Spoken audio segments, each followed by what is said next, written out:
ಅದು ಕೂಡ ತುಂಬ ತುಂಬ ದೊಡ್ಡ ಗ್ರೇಟ್ ಎಕ್ಸ್ಪೀರಿಯನ್ಸು.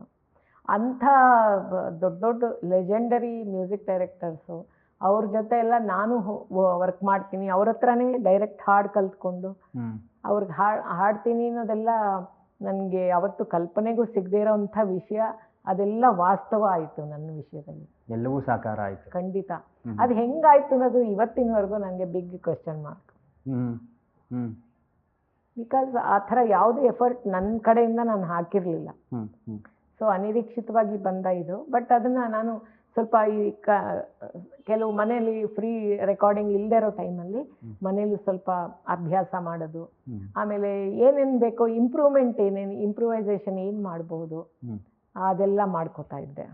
ನಾನು ಈಗ ಇಂಡಿವಿಜುವಲಿ ಹೆಸರು ಹೇಳ್ತೇನೆ. ಈಗ ಸಂಗೀತ ನಿರ್ದೇಶಕ, ನಿಮಗೆ ಫಸ್ಟ್ ಇಂಪ್ರೆಷನ್ ತಲೆಗೆ ಏನು ಬರುತ್ತೆ ಅಂತ ಹೇಳ್ಬೋದು?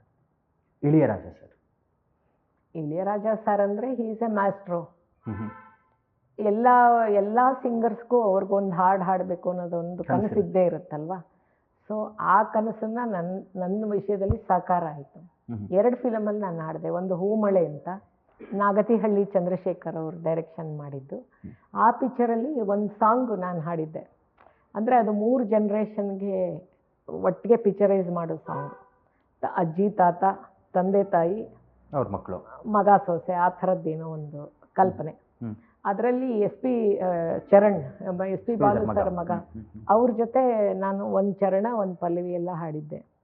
ಆ ಟೈಮಲ್ಲಿ ಆ ಹಾಡಿನ ಮೂಲಕ ನಾನು ಇಳೆಯರಾಜ ಕ್ಯಾಂಪ್ಗೆ ನಂದು ಫಸ್ಟ್ ಇಂಟ್ರೊಡಕ್ಷನ್ ಆಯಿತು.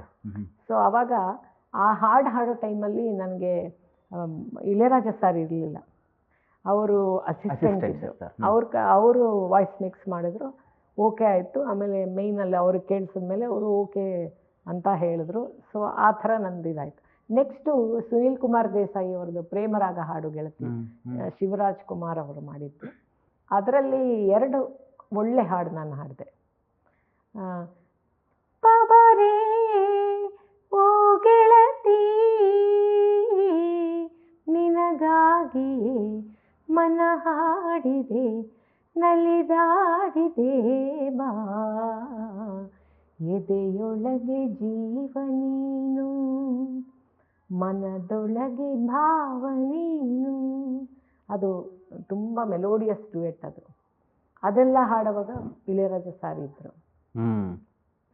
ಸೊ ಅವ್ರು ನನಗೊಂದು ಮಾತು ಹೇಳಿದ್ರು, ನೀವು ನನಗೆ ಇಲ್ಲಿ ಯಾವಾಗಲಾದ್ರು ಕನ್ನಡದ್ದೇ ಸಿಂಗರ್ಸ್ ಬೇಕು ಅಂತ ನಾನು ಯಾರಾದ್ರು ಕೇಳಿದ್ರೆ ಯಾರೋ 1-2 ಜನ ಸಿಂಗರ್ಸ್ನ ಮಾತ್ರ ಸಜೆಸ್ಟ್ ಮಾಡ್ತಾರೆ. ನಿಮ್ಮ ಹೆಸರು ಯಾರೂ ನಂಗೆ ಇದುವರೆಗೂ ಹೇಳಲೇ ಇಲ್ಲ.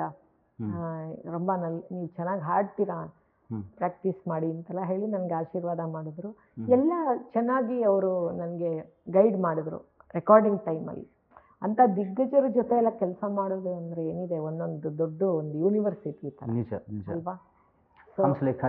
ಹಂಸಲೇಖ ಸರ್ ಅಫ್ಕೋರ್ಸ್ ಅವರು ನಾನು ಅವ್ರ ಜೊತೆಯಲ್ಲಿ ಅವ್ರ ಕ್ಯಾಂಪ್ನಲ್ಲಿ ಒಂದು 4 years ಟ್ರ್ಯಾಕ್ ಸಿಂಗರ್ ಆಗೂ ಹಾಡಿದೆ, ಮೇನ್ ಸಿಂಗರ್ ಆಗೂ ಹಾಡ್ತಿದ್ದೆ. ಸೊ ಅದೊಂದು ದೊಡ್ಡ ವಿಶ್ವವಿದ್ಯಾನಿಲಯದ ಒಂದು ಕಲಿಕೆ ಹಂತ ಅದು ಒಂದು. ಅದಾದಮೇಲೆ ಉಪೇಂದ್ರ ಕುಮಾರ್ ಸರ್, ಅವರು ಅಷ್ಟೇ ಎಷ್ಟು ದೊಡ್ಡ ಒಳ್ಳೆ ಕಂಪೋಸರ್ ಅವರು ಅಷ್ಟೇ. ಅವ್ರಿಗೆ ನನ್ನ ಸಿಂಗಿಂಗ್ ಸ್ಟೈಲ್ ಅಂದರೆ ಅವ್ರಿಗೆ ತುಂಬ ಇಷ್ಟ. ಯಾಕೆಂದರೆ ಅವರು ಒರಿಸ್ಸಾ ಮೂಲದವರು. ಅವ್ರದ್ದು ಮೇಯ್ನು ಕಂಪೋಸಿಂಗ್ ಎಲ್ಲ ಹೇಗಿರ್ತಿತ್ತು ಅಂದರೆ ಸ್ಟ್ರೇಟ್ ಸಿಂಗಿಂಗ್ ಅವ್ರದ್ದು. ಅವ್ರಿಗೆ ತುಂಬ ಈ ಗಮಕಗಳು ಹಾಡೋದು ಅದೆಲ್ಲ ಇಷ್ಟ ಆಗ್ತಿರ್ಲಿಲ್ಲ ಅವ್ರಿಗೆ. ಏನು ಅವ್ರು ಕಂಪೋಸ್ ಮಾಡಿ ನಮ್ಗೆ ಸಾಂಗ್ ಹೇಳ್ಕೊಟ್ಟಿರ್ತಾರೋ ಅಷ್ಟೇ ಹಾಡಬೇಕು ಅವ್ರಿಗೆ. ಅದಕ್ಕಿಂತ ಎಕ್ಸ್ಟ್ರಾ ನಮ್ದೇನು ಮಿಕ್ಸ್ ಮಾಡೋ ಹಾಗಿಲ್ಲ, ನಮ್ದೇನೂ ಇಂಪ್ರೂವೈಸೇಷನ್ನು ಅದೆಲ್ಲ ಇಲ್ಲ. ಏನಿರುತ್ತೋ ಅದು ಮಾಡ್ಬೇಕಷ್ಟೇ. ಆ ಥರದಲ್ಲಿ ಅವರು ನನ್ನ ಸಿಂಗಿಂಗ್ ತುಂಬ ಇಷ್ಟಪಡ್ತಾ ಇದ್ರು. ಕೊಟ್ಟಿದ್ದು ಕರೆಕ್ಟ್ ನೀಟಾಗಿ ಹಾಡ್ತೀರಾ ಚಂದ್ರಿಕಾ ನೀವು ಅಂತ ಹೇಳಿ ನನಗೆ ಯಾವಾಗಲೂ ತುಂಬ ಎನ್ಕರೇಜ್ ಮಾಡ್ತಿದ್ರು. ಚುಕ್ಕಿ ಚಂದ್ರಮ್ಮ, ಆಮೇಲೆ CBI ಶಿವ, ಅದು ಯಾವ್ಯಾವುದೋ ಫಿಲಮ್ಗಳಲ್ಲೆಲ್ಲ ನಾನು ಹಾಡಿದೆ ಅವ್ರಿಗೆ. ಅವರಾಯಿತು. ಆಮೇಲೆ ರಾಜ್ಕೋಟಿ, ಮಾಲಾಶ್ರೀ ಮಾಮಾಶ್ರೀ, ಅವ್ರು ತೆಲುಗಿನ super hit music director. So ಅವ್ರಿಗೂ ಎಲ್ಲ ಹಾಡ್ತೇನೆ. ವಿ ಮನೋಹರ್ ಅವ್ರಿಗೂ ಅನುರಾಗ ಸಂಗಮ, ಓ ಮಲ್ಲಿಗೆ ಹಾಡು ಕೇಳಿದಿರಲ್ವ ನೀವು? ಅದ್ರದ್ದು ಫೀಮೇಲ್ ವರ್ಷನ್ ಓ ಬಂಧುವೆ ನಾನಿಲ್ಲವೇ ನಿನ್ನೊಂದಿಗೆ, ಅದು ಸುಧಾರಾಣಿ ಅವರು 2 ವರ್ಷನ್ ಅದರಲ್ಲಿತ್ತು, ಫೀಮೇಲ್ 1 ಮೇಲ್. ರಮೇಶ್ ಚಂದ್ರ ಹೌದು. ಅವ್ರಿಗೆ ಅದಕ್ಕೆ ಅವಾರ್ಡ್ ಬಂತು. ಹೌದು. ನಾನು ಫೀಮೇಲ್ ವರ್ಷನ್ ಅದರದೇ ಹಾಡ್ದು ನೀವು ಕೇಳ್ಬೋದು, ಯೂಟ್ಯೂಬಲ್ಲಿ ಇದೆ ಅದು. ಸೊ ಅದೆಲ್ಲ ಹಾಡುಗಳಿಂದ ನನಗೊಂದು ವಿಶಿಷ್ಟವಾದ ಒಂದು ಐಡೆಂಟಿಟಿ ಬಂತು.